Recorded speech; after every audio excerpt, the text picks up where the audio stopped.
welcome to The Red Menace. We're a comedy news podcast bringing you the news from Australia, Indonesia, and places that are not that. My name is Chris Places that Bolson. are outside of those two locations. Those two places which are the centre of our worlds and not the centre of a lot of other people's worlds. They're not the centre of most of our listeners' worlds, but that's okay. No. We're bringing you into our worlds. God damn it, my name's Chris Bolson. And I'm Allison Hoare. And yeah, I just introduced myself. What have you been up to this week, Allison? Well, I had to move house. How exciting. And that just involved moving to a different city and finding another apartment because I'm no longer living in the guest house with a million children. I'm living in a guest house here that is like a mansion, but it seems to have... Every room is like rented out separately, but I don't think there's people in most of the other rooms. So I'm kind of in like a spooky mansion alone.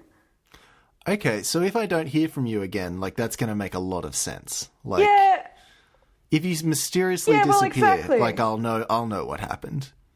Exactly. Was the ghosts got you? Yeah, the ghosts got me. Or like, I don't know, whatever other spooky demons are like crawling around in this mansion. And so this is functionally a big empty apartment complex that just happens to also look like a mansion. Yeah, exactly. Now, the other cool thing about my current living situation is I don't, in fact, have a desk. So I am sitting on the floor to record this one. It's a real roller coaster, this trip, for our listeners. They're really getting to experience this, like, lots of different audio experiences of my life. DIY, just really cool stuff. A lot of really classy setups. Fortunately, there's no kids this time, but you never know. It's like rolling the dice, you know. There's occasionally like this weird ice cream truck that rolls by making lots of noise, so we'll see if that happens.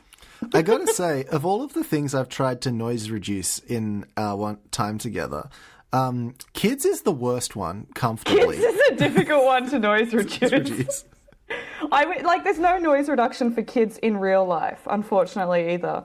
No, so it's not physically possible. In fact, kids actually, their noise increases exponentially the more of them you put in one space. It's kind of like a magical thing. You would think that... I don't know where I'm going with this. Do you have a story to start it off with? Sometimes let me just grab my... A little other computer, the stories computer. Sometimes I start to tell a joke and then I realise I do not have a purpose or a punchline for that joke, and a lot of the time I edit them out. But I can't see a way how I will edit that one out, so enjoy this meta moment. Enjoy this moment of like clarity in our behind the scenes of... We don't really know what the fuck we're doing, but we've been doing it for quite a few episodes now, so it's kind of working out for us somewhat. I consider it an improvement because beforehand I would have tried to make the joke work, whereas now I just give up and abandon it. Now you just give up and we just move on, like promptly move on. Take the joke out behind the chemical sheds and put it down because it should never have been created in the first place. Just like, push the joke down the stairs and, the joke has no business existing because you look at the joke and you think, that's... like, it's a negative space that's just absorbing laughter somehow. Now, I've got a few different story options. I don't know whether what mood we want to go into right away here. Do we want to go into, like, angry mood, or do we want to go into, like, chill mood to begin with? Let's start chill and then climax with angry. Yeah, we can climax with anger. So I've taken a story from the Cairns Post about a fun festival that's happening this weekend, I believe, in fact. Okay, I might have to go for a trip.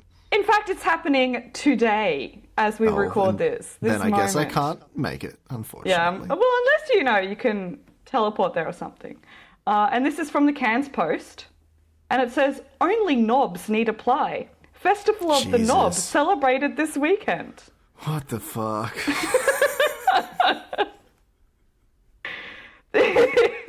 Really? I think in Cairns every weekend is Festival of the Knob, so like that makes a lot of sense to me. So I just don't get why they're specifying it, because that's just all year round. Yeah, well, I guess Cairns is constantly having a Festival of the Knob. Yeah. It's just their permanent state of being. What is Festival of the Knob? Well, let's get into it, shall we? It says, only a real knob can be crowned King Knob. On Saturday, new knobby royalty will be elected on the shores of the knobbiest of all beach communities, Yorkie's Knob. The renowned... Oh, my God. It says... It's supposed to say renowned, but it says renowned. The renowned. Hi, my name's Renona, and I'm here to shoot sheep. Renona sounds like she'd join Pauline Hans's One Nation party. My name's Renona, and I think white people are, I'm going to say it, the best kind of people. My name's Renona, and White Lives Matter. Anyway, the Renona... My name's Renona, and you are not legally allowed to look in my backyard, and I will defend my property with my life. Yeah. Those are... Yeah, all right. Renown, it's spelled completely incorrectly there. The Renown Festival of the Knob kicks off at 10 a.m. with 100 stalls, music and entertainment till 4 p.m. Again, till 4 p.m. Who wrote this? Festival of the Knob goes till 4 p.m, mate. Oi! I'm expecting, like, if I'm reading a news article about the Festival of the Knob, I want, like, high-quality proofreading here. Allison, you want to stop being such a knob? You want to stop being such a knob about this? Bloody knob. How about you? Why is it? That's a good point. Why does the Festival of the Knob go from 10 a.m. to 6 p.m? I feel like knobs are truly in their prime. Slack. They're just a bunch of knobs. You can't expect them to know how words work good and stuff. Like, personally, I would feel like the knobs come out after dark, usually. That's an uncomfortable sentence that I'm not going to analyse in any level of depth because it's going to go down a very bad rabbit hole. Most importantly, a new king and queen will be ordained with knobby crowns by the Yorkie Knob Residents Association. This is Australian culture. When people say we need to uphold Western values in Australian culture, this is what they're talking about. Okay, Festival of the Knob.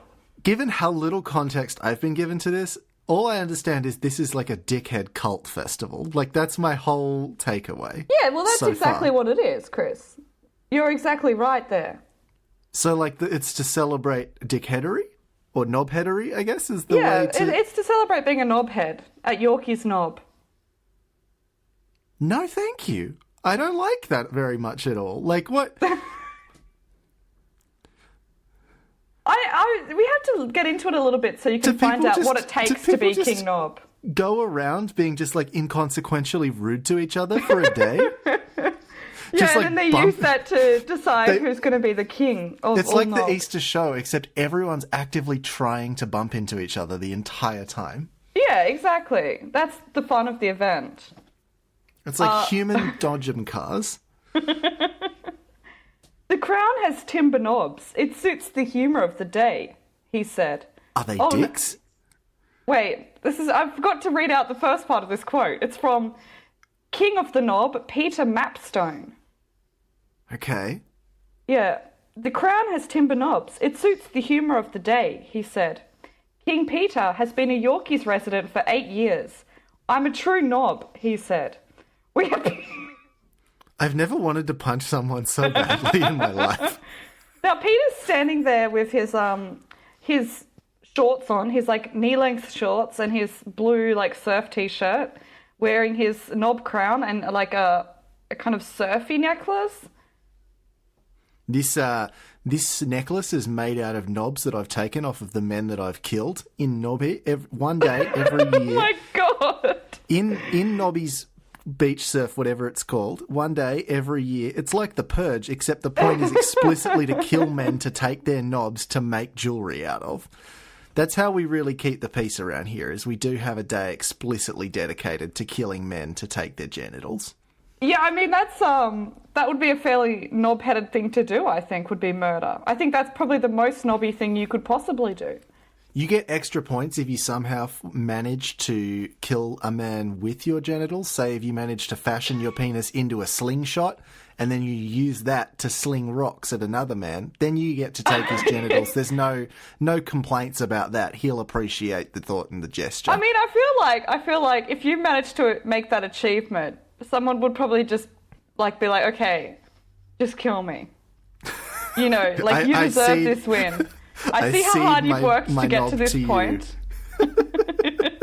Yeah, I lay my life down to you so that you can, in fact, enjoy your, knob head crown. Because you deserve it at this point. Well, that's one of the greatest honours, is to be part of the knobhead crown, literally. The king of the knobs gets to wear. The king of knobs does have duties, though. It's not just like a title. He has things to do. Okay.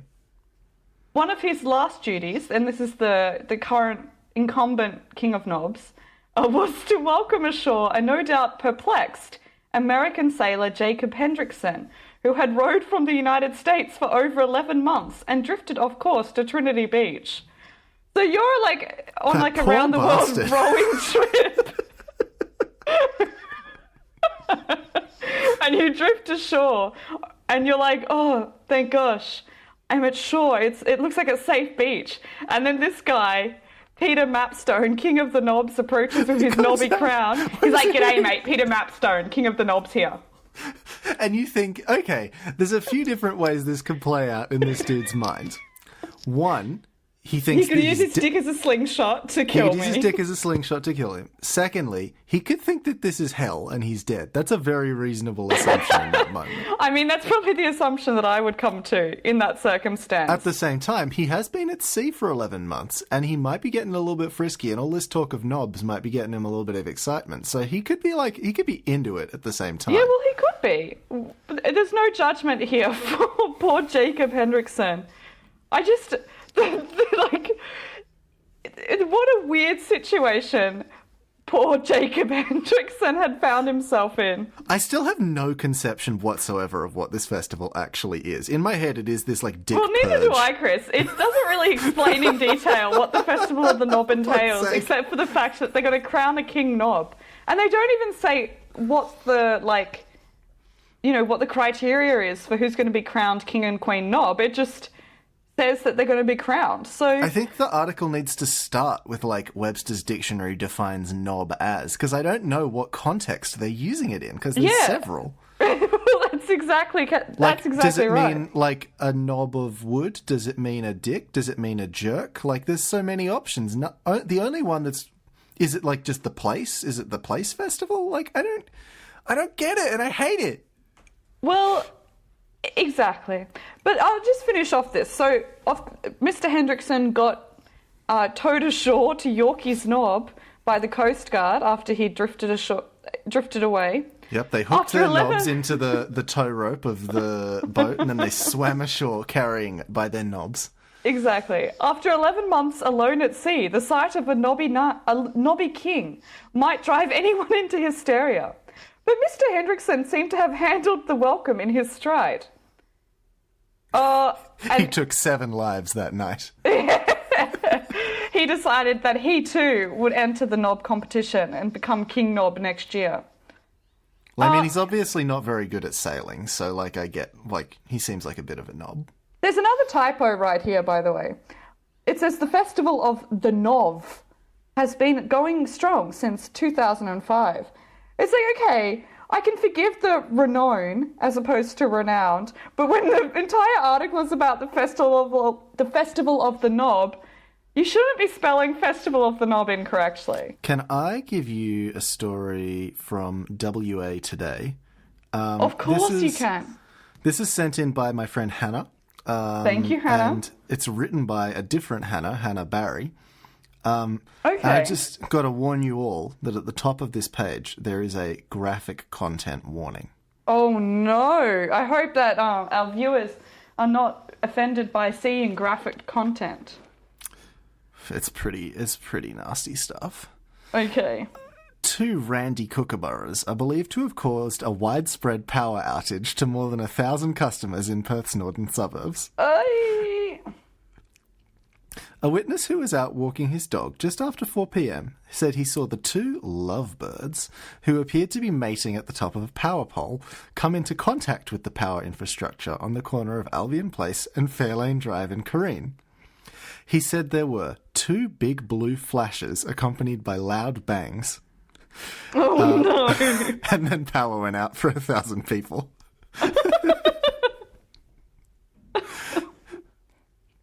I read this story too, and let me just say, it is It's really very... not the best way for your power to go out, hey? No. The poor birds just wanted to have a bit of fun, maybe extend their family, and that didn't quite...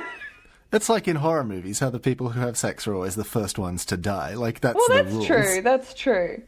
Yeah, so I think it's like a moral tale for kookaburras. You know, this is going to be the tale that, like, all kookaburras tell their teenage kookaburra babies. If you have sex on the power line with that guy that I don't like, then you will get fried. The moral of the story, it's about safe sex, but not in the sense of protection, in the sense of location. Yeah. So it's like, don't have sex on like on a power line. On a power line, maybe not a cliffside, maybe not a volcano.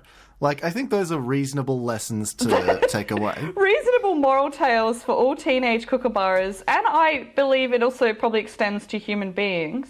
Yeah, it's like when you make sweet love to someone, you've definitely got to check that the bed is appropriately reinforced first. You've got to make sure that you're not sitting on top of active electricity. Make sure you're not sitting on top of active electricity. Make sure the wood hasn't rotted. Make sure that, like, everything's perfectly tidy. Make sure that all the doors and windows are locked. Make sure there are no scorpions.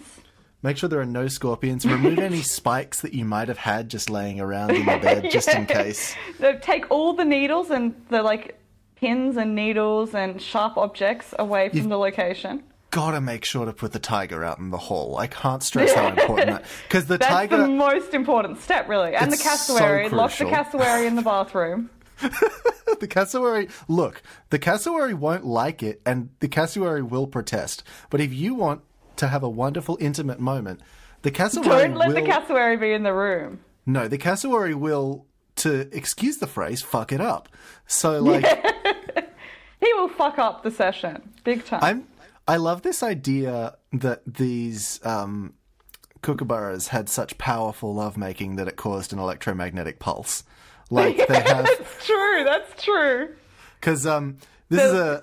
I have a story for this one. Which is, no!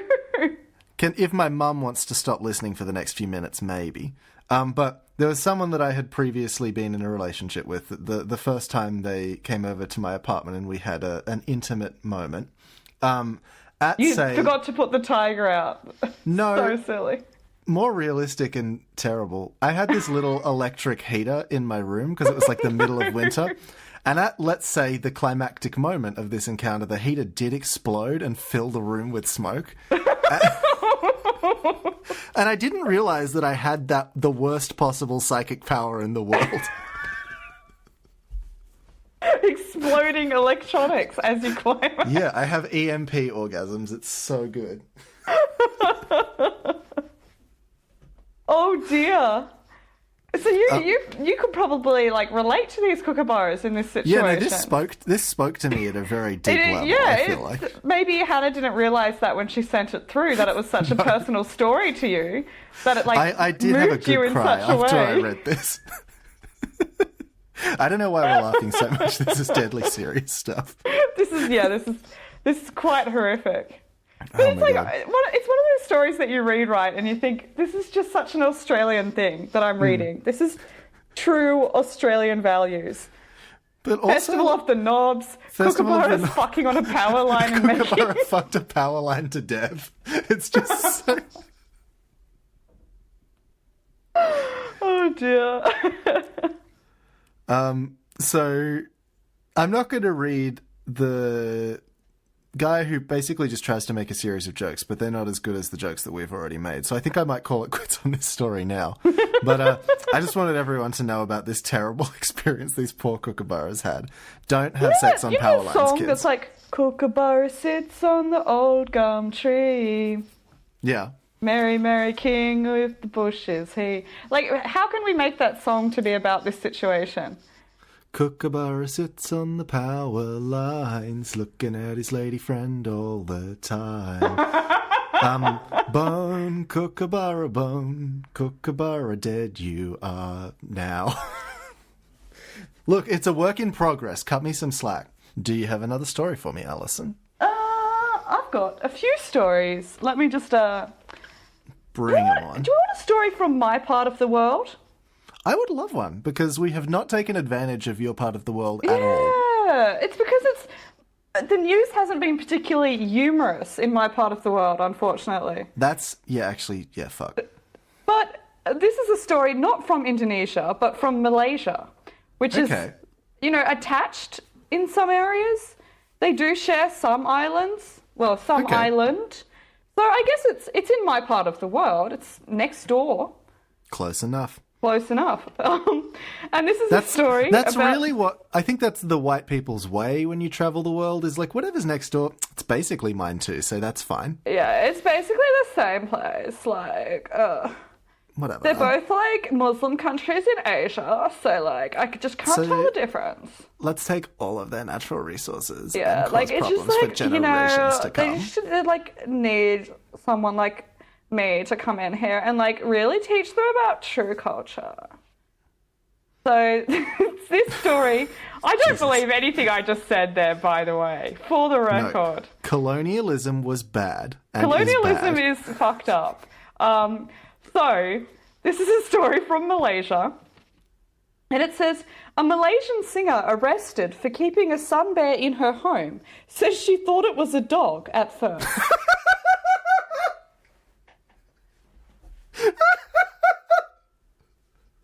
How?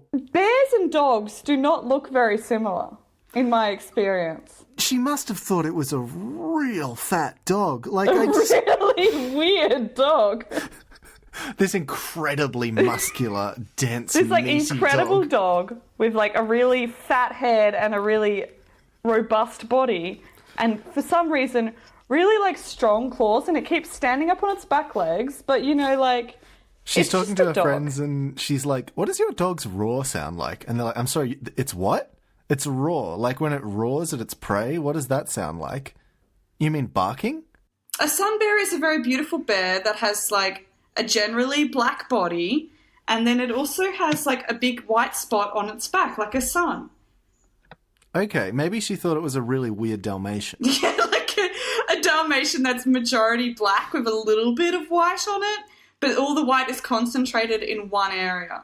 Is this like a bear cub or like a full-grown bear? Well, it's a bear cub, because I don't think this singer has the build to be able to rustle a full-grown bear into her apartment. Sometimes you see people getting, you see like dodo posts about how people have got what they thought was like a miniature pig, like a tiny pig, and it turns out to in fact be a piglet and then grows into a full-size pig, and they're like, well, we do have just a pig living at our house now, but so that's I cool. do like how their assumption when they see a small pig is that, oh my gosh, it's a cute miniature pig, not that it might in fact be a baby pig.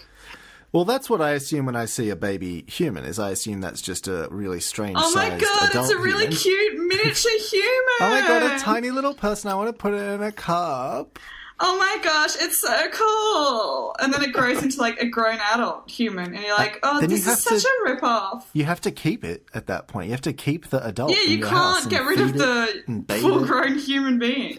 You have to keep this large bearded man in your home forever. It's like, yeah, I thought he was like a cute miniature human, but it turns out he was just a real, like, life-size human. Accidental adoption coming to Channel 10. But in this case, you've adopted, like, and, you've got to keep the adult man for the rest of his life. You can't just throw him out on the street when he becomes an adult. You've got to keep him. When you go on trips, you have to take him to the boarding kennel and make sure that he's taken care of. And he's like, he's a really good boy. He's a really good boy. He's happy to live on the veranda. That's totally fine. He needs his Nespresso, though, every morning. Otherwise, he will get a bit angry. If he asks you to let him outside, he just needs to go to the bathroom. That's totally fine. He'll go in the garden. He's been doing that his whole life. That's normal, he's been trust me. trained to do that. Since he was young. Since he was young, he does that. I know some people like to put, like, cute little outfits on their humans, but my one doesn't really like having clothes put on him, so if you could just, like, not, that would be really good. He has a natural fur coat all over his body, so if you could just let him stay with that, that would be really good. But you need to apply some sunscreen before he goes outside, otherwise he'll get burnt. And you need to rub that lotion 100%. on him, because he can't do it himself.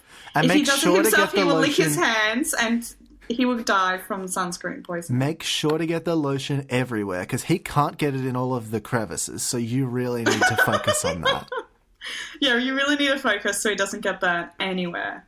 Anyway. I don't like that I'm saying lotion, because that's a very American way to talk about sunscreen. Lotion. It always sounds weirdly sensual to me. It does. It sounds a lot more sensual than, like, sunscreen. I think it was like massage oil when I hear lotion. Like, that's where my mind immediately goes. It's like, oh, can you help me put my lotion on? It automatically sounds more sexual than, can you help me rub some sunscreen in?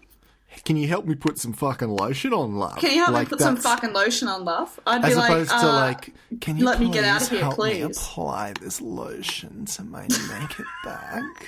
Like, that sounds much more correct to me. Yeah, sure. Because when I'm saying, can you help me put my sunscreen on, it means I don't want my fleshy capsule to get burnt by this, like, menacing sun. Fleshy capsule? Congratulations, Allison. You have described the human body in the least sexy way possible. And I think that is an achievement that you should be proud of. Yeah, it's been something I've been working out for a long time. If you ever have... Fuck me. I really want to give people, like... You know how people, like, give, like, advice on how to find a man? I want to give advice on, like, how to really fuck up a Tinder date super badly. And the best way is to... I think that's what would be my, like, calling. My calling would be how to ruin every single date. Take him to the beach and be like, all right, could you help me just lube up my fleshy capsule here? I need to make sure I don't get sunburnt. Yeah. I need to make sure my fleshy capsule isn't roasted alive. My fleshy capsule gets really red and wrinkly if I leave it out in the sun for too long, and it starts to smell really bad, and then I have to smear aloe vera all over it. And trust me, that's just not a pleasant experience for anyone. Touch me in my fleshy capsule, please. Like, you know those days where you get really, really sunburnt and you can actually smell your flesh cooking, kind of, and it's like the most disturbing experience. Oh shit, my capsule's flaking.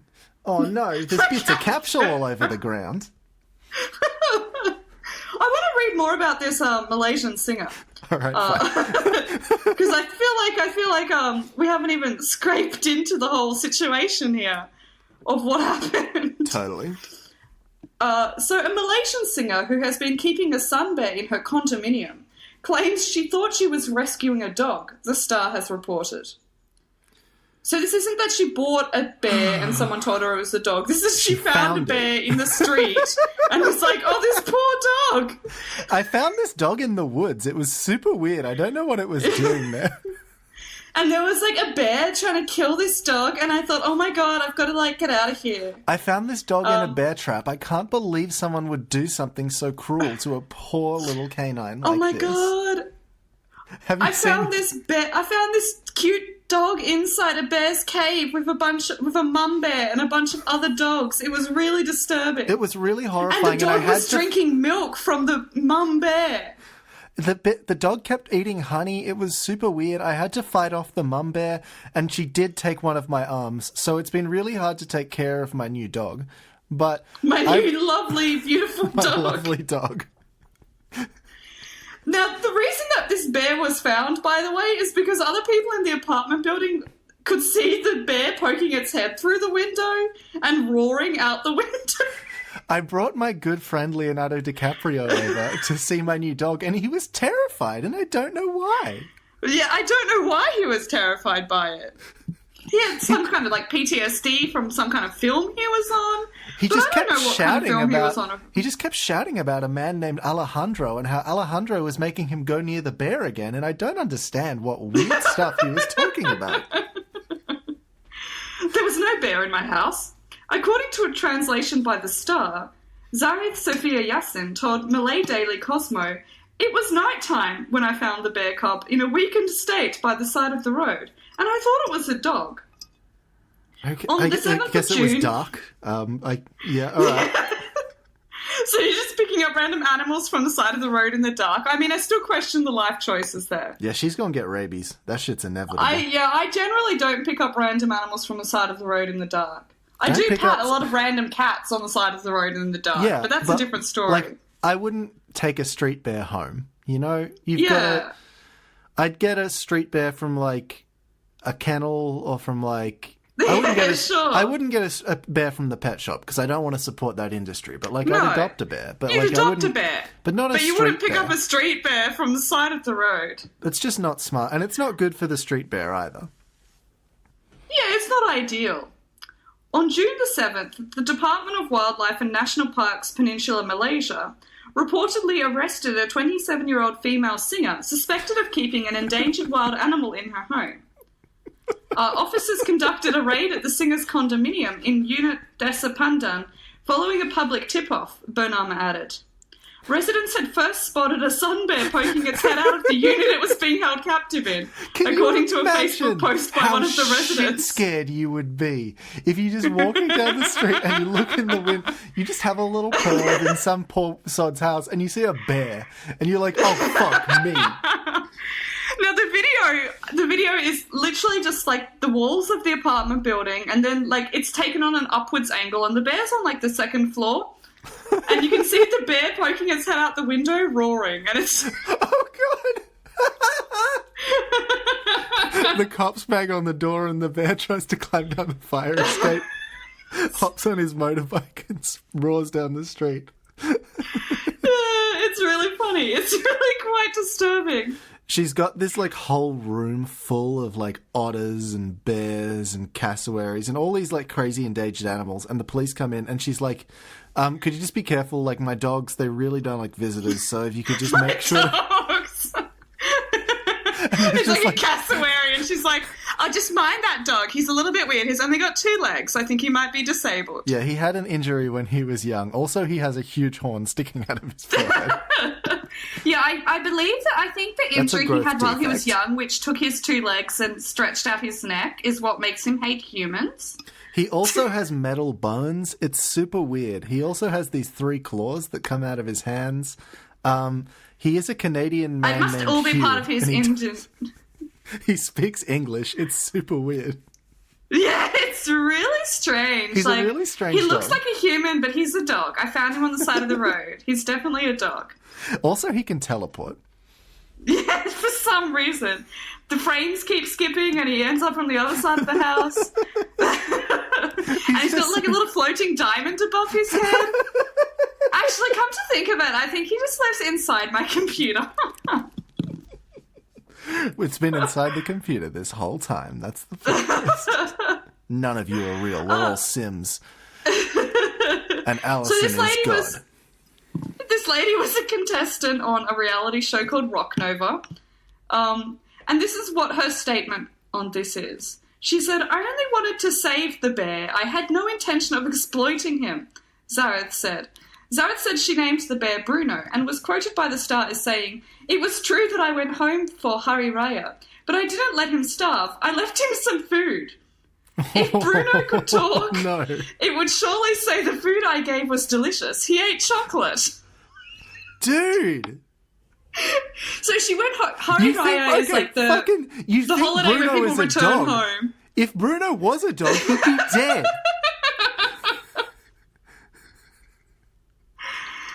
Yeah, I so don't even have a dog and happened. I know they can't eat chocolate. Like, that's dog 101. So this lady picks up a dog on the side of picks up a bear on the side of the street, believing it's a dog. She decides to take care of him and raise him as her own. She goes home for like the public holidays and left him some food, for example, chocolate, including dog poison. And so the other thing is, right, she kept the bear in a cage in her house. Oh my and God. She told the star that the reason she let the bear out of the cage to roam about was because she did not want it to sit in the cage for too long, and added that would have been even more cruel. Perhaps some neighbours passed by and saw the bear roaming, and they made noise, so the bear may have panicked and roared, Zareth said. I just can't comprehend how you would think it's a dog after it roars, you know? I don't know. But yeah, it's pretty alarming she was trying to feed her pet dog some chocolate. This woman's not allowed to have a pet ever, is the rule. I don't think, like, basically, there's a lot of problems here. Firstly, she can't tell the difference between a dog and a bear. Secondly, She thinks that it's okay to leave your pets at home for, like, an extended public holiday if you leave some chocolate for it in your house. Thirdly, she thinks dogs can eat chocolate. It's all bad. There's not a lot of good here. Also, follow-up point, she leaves all her apartment windows open so the animals can, like, climb out if they want to. Fuck's sake. Which doesn't seem ideal, in my opinion. The bear just wanted to explore the neighborhood. What's so wrong about that? Yeah, exactly. He just wanted to greet all the passing guests that are coming into the apartment building. Give them a nice greeting. Wanted to see if there was any yummy hikers walking by. Is that so unreasonable? Can I give you a story? This one was sent to me by Marianne, as most of my stories are. Thanks, Marianne. Thank you. Well, you'll get paid never. This is from Yahoo News. Okay. And the headline is, manager pleads with customers not to take photos of sneaky restaurant intruder. It'd be cool if I could read. Okay. A restaurant manager has pleaded with guests to put their cameras away after an unwanted visitor snuck behind the establishment's bar. Yet one customer in the Columbia restaurant in the U.S. state of South Carolina managed to capture video of the surprising intruder before posting it online. Friday night, my husband, my sister-in-law, and I ate at this Applebee's, Adrienne Nico explained on Facebook. Little did I know that this baby possum was dining in also. And so there's a photo of this Applebee's bar. Oh, that's so cute! It is. So sort of sitting next to all of the spirits with the little things on top of them that make less of them come out, there is just sort of behind, under the bar, just like a little possum just chilling. Oh, that's really special. Chilling next to the ice bucket, which is cool and sanitary. Definitely sanitary. The manager had this nerve to say, "No pictures, please." Why? Because is he trying to, like, protect the identity of this possum? No, I think he's trying to protect the bar from, like, sanitary complaints. Well, that's also a valid point. But also, I feel like the way the internet works. I feel like the way the internet works, people would be more inclined to go to the bar if they knew there were baby possums drinking there too. The manager had the nerve to say, "No pictures, please." Well, with that being said, her worries should have been customer satisfaction. I paid my bill of $36 and left. Ms. Nico said that she was concerned with how long the nasty, and that's a quote, opossum had been inside the restaurant, suggesting the animal may have urinated or defecated in the bar. Jeez. So she thought that the opossum had, like, pissed in the ice, I guess. Or just on the floor. I mean, I get it. It's not ideal. I wouldn't necessarily want it. If I bought a pina colada, I would want to know that there was no possum piss in it. I don't think that's unreasonable. But also, I've never been to the United States. I know nothing about Applebee's, but everything I do know about it is that it's bad. So I feel like the drinks you're probably drinking are possum piss anyway. That's true. So that could be an upgrade, really, because this could be like fresh. That's fresh possum piss, freshly sourced, locally, freshly squeezed possum urine. Oh Christ! Oh, that was a mental image I did not require. Yeah, and it is. It's locally sourced. It's organic. It's free range. Which is, probably like an upgrade from the usual factory caged possum piss. The possum definitely alcohol. has free range to explore this bar to its heart's desire, and it can do so exactly. without. And you're not allowed to take photos of it, so it has privacy as well. And I think He's respecting the privacy of the possum that's pissing in all your drinks, which is really important, I think. Our free-range eggs and our free-range chicken, I want those chickens to have privacy as well. So I want there to be no security cameras. I want no phones allowed into those, farms. I think that's only fair for those chickens, given that they have For the privacy of the chickens, yeah. Well, I mean, I wouldn't want someone to film me shitting out an egg, I think that's... Well, that's fair. That's fair. I would be concerned, Chris, if you were shitting out eggs. If that's something that you are doing quite regularly in your life, I'd like you to see a doctor.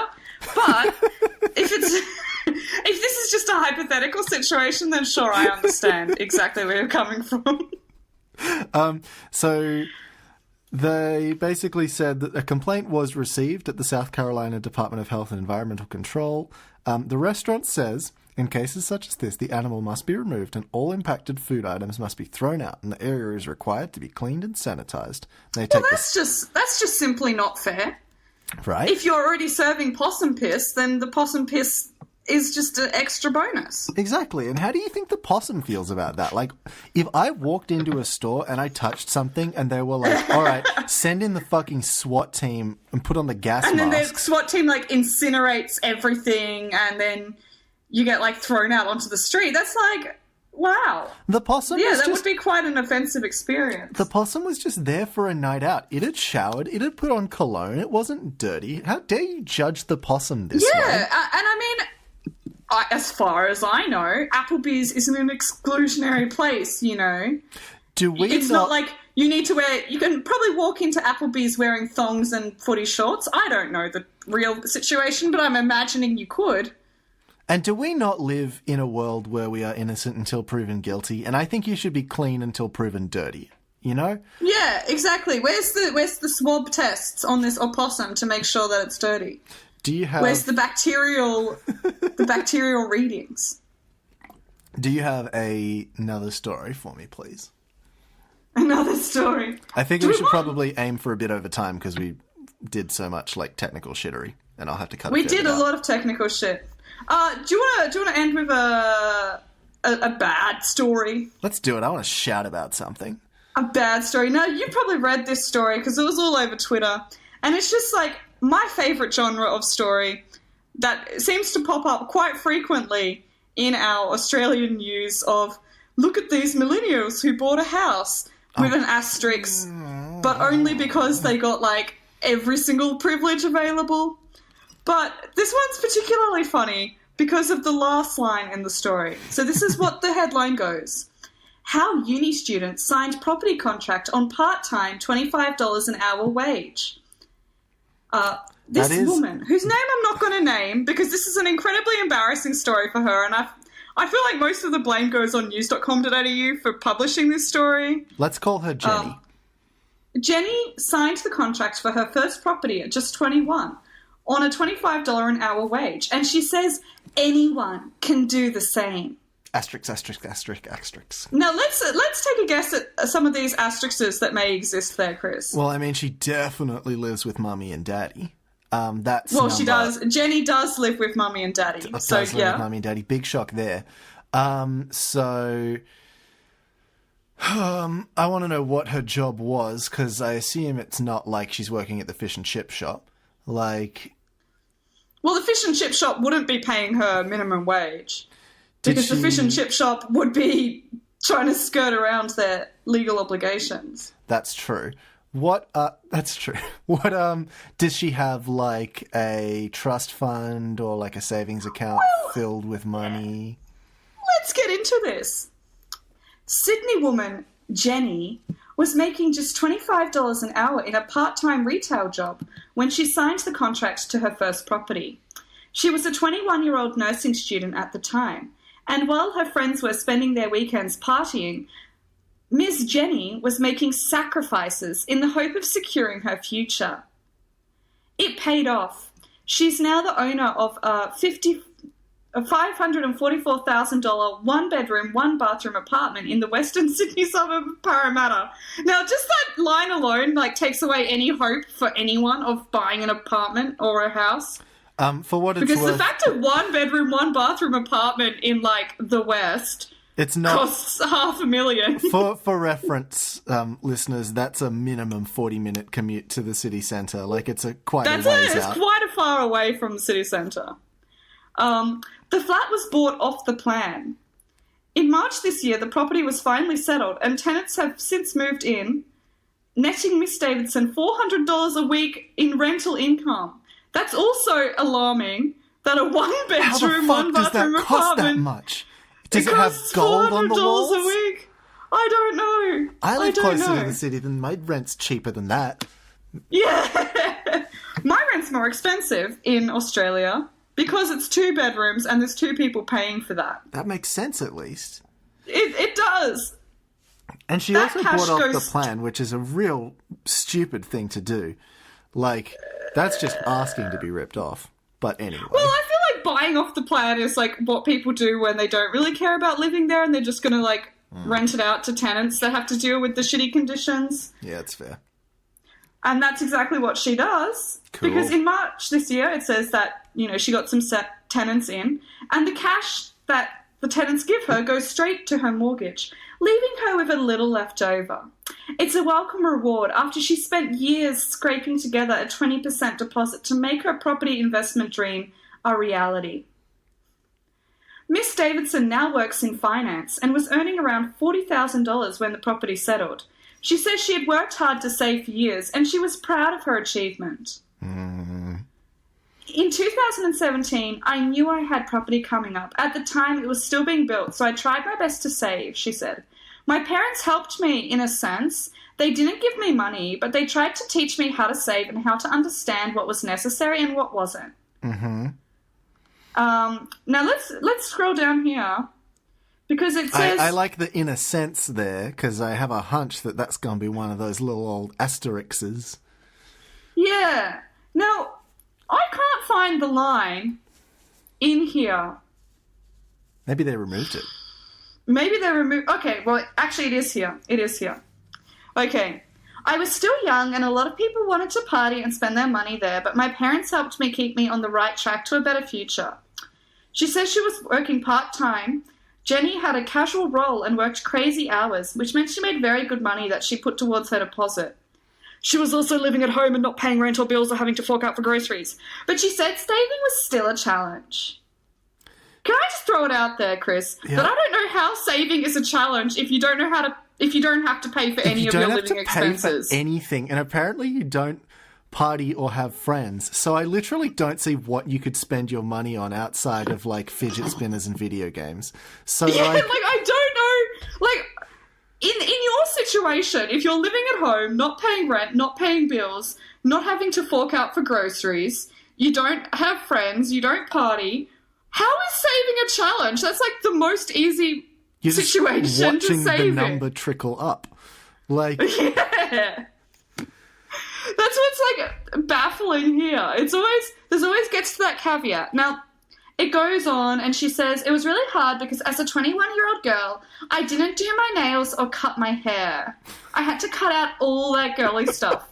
Chris, can you believe this woman had to sacrifice getting her nails done and getting haircuts to buy a property?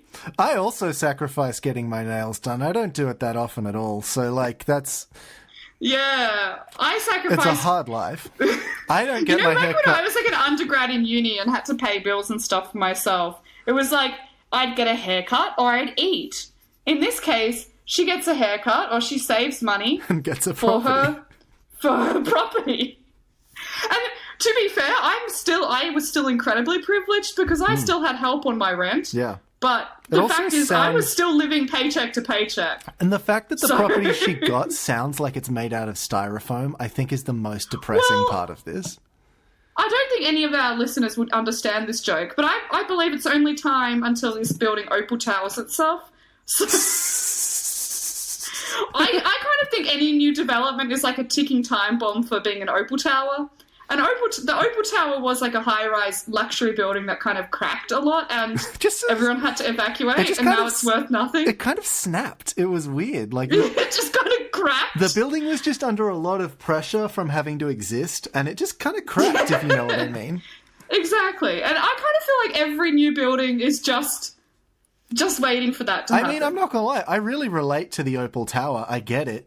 Like, I don't judge Me it too. for what it did. Like, it's And if I had to very spend time with a reasonable. lot of property investors, I too would probably just crack. If I had to have hundreds of people's weight on top of me, I'd probably crack too, both emotionally and physically, like the Opal Tower did.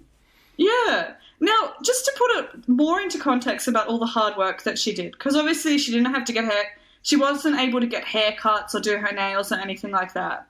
She says that, I come from an Indian background and we celebrate Christmas and also Indian festivals. It's common for relatives to give you money as a gift, but instead of going out and spending it on things like clothes, I saved it and treated it as my savings. That's right, Chris. She had to save money that she was given as a gift. What a hard life and a hard struggle Miss Davidson was on. I think this woman should become the Prime Minister. She sounds like she's really put in the hard yards and she's really earned...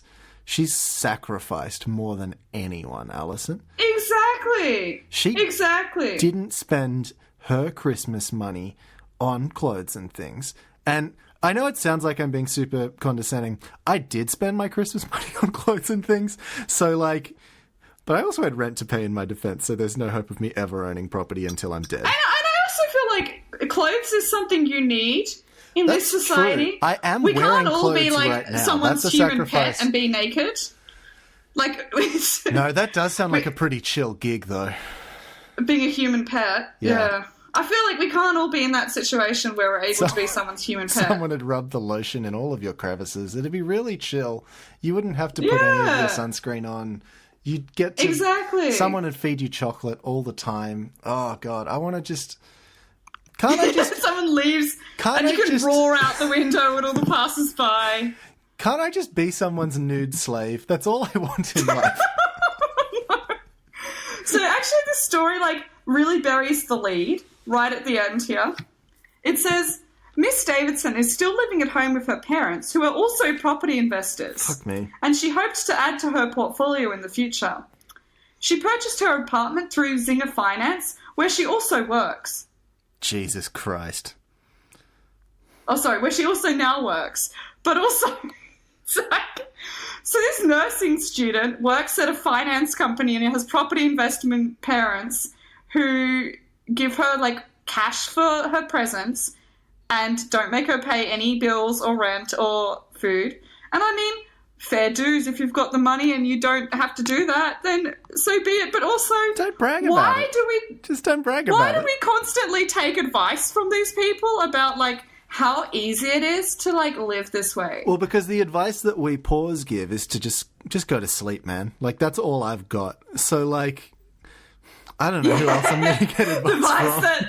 I wouldn't even consider myself poor, but the advice that I would give is give up because it's not going to happen and just spend the money to actually, you know, not hate your life. It's like, hey, Chris, what would you do to really get ahead in life? I don't know. It's fucking futile, man. Just lay down. Just roll over. Just roll over and take it from the universe. It's just a waste of fucking energy and time. I'm just going to set all my possessions ablaze. The world is a lie. I was born into hell and I'll die in hell. This is some tips from news.com.au about how to get your foot in the door with property. Firstly, you put your foot in the door and slam the door on your rent. foot, because who gives a fuck, really? Just shatter all those foot bones. The first step that they give... also, follow-up point, you know how much these kind of news outlets also like to roast millennials for living at home late in life? Yep. The advice is, number one advice, live at home. Move in with family to save on rent, if possible. I feel like no one who's ever written this story has lived in the countryside in their life. Well, no, they don't. Because they kind of assume that you can just move in with your parents in the city and also have a job in the city. Well, why would countryside people want to come to the city, Allison? They can stay out there on their farms and fuck their cows. Like, that's all that those countryside people do. Everybody knows that.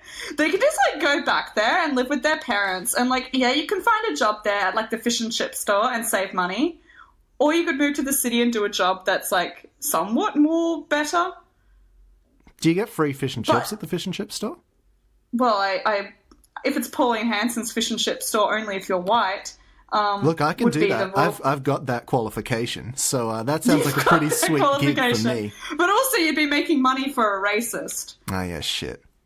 So I feel like I'm probably ideal. doing that already somehow. So like, I feel like everyone's at some point making money for a racist in their life. We're all making but I try money to for avoid racists. Consciously doing that. You know. Yeah. Well, this is a cool place to end. I feel super depressed and bitter now. Thank you. Well, let me just throw it out there that, you know, at the moment, I'm living in a mansion in like a single room that I've rented, and I feel like, you know, what we should do is we should just take all mansions and turn them into, like, you know, sublets. Every single room is rented out separately.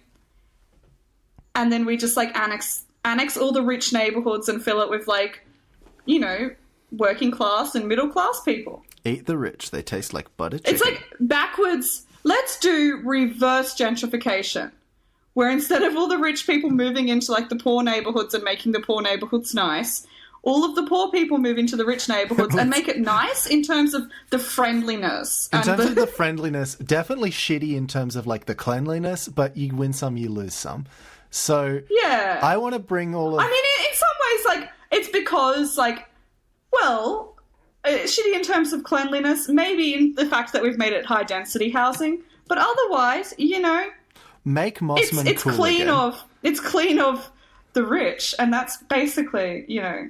Make Mossman edgy. That's what we're going to try and do. Make Mossman edgy, exactly. That's our first step. We've got to get involved. Firstly, we need someone to live at home with their parents for 40 years to save up enough money to buy the mansion in the first place. So then we've got to if you're living at home with your parents right now, can you do that for us? Then we've got to turn it into like an exclusively vegan commune, and we've got to start selling heroin out of the basement. And that's like really how do we hit the ground running, you know? That's how we really get this aesthetic that we're going for. We've got to do reverse gentrification. Exactly. Yeah, that's a good... Yeah, exactly. If you'd like to be involved in this project, the reverse gentrification project, get in touch with someone. Get in touch with someone. Not me, because I can't help you right now. Just sort of go to a wealthy suburb and start selling drugs. That's my advice to you. I think that's the best way. Squatting. Just start squatting. Start setting small fires in places. Just like, not big ones, but just like little ones.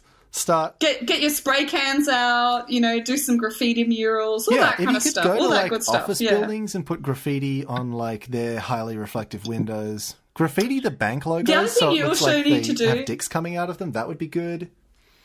You need to get, like, a lot of weed plants and just throw them into the gardens and the grass so that it starts, like, growing out a little bit. Yeah. Because if it's too well trimmed, then it's obviously a rich neighborhood. And just to create, like, that real ambiance, take some of the other sort of weed and just, like, get a bag of, like, it and just kind of, like, fritter it down the street. Just, like, toss it on the footpath.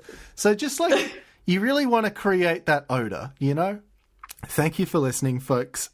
This has been a weird one, but we got to the end of it. You can follow us on Twitter or Instagram or Facebook, or at Red Menace Cast or at the Red Menace Podcast on Facebook. If you go to tpublic.com and search the Red Menace Podcast, you can buy various merchandises that will give us money. You can get T-shirts, you can get hoodies, you can get mugs, you can get a tapestry. That's an option. You can buy stickers. You can buy a bunch of weird shit. So that's at tpublic, teepublic.com, and search the Red Menace Podcast, and please pay us money for stuff. I need to buy a mansion so that I can fuck it up. We need to buy a mansion to kickstart our project, the reverse gentrification project. If you're on board with that... I need to buy what is soon to be a dilapidated mansion.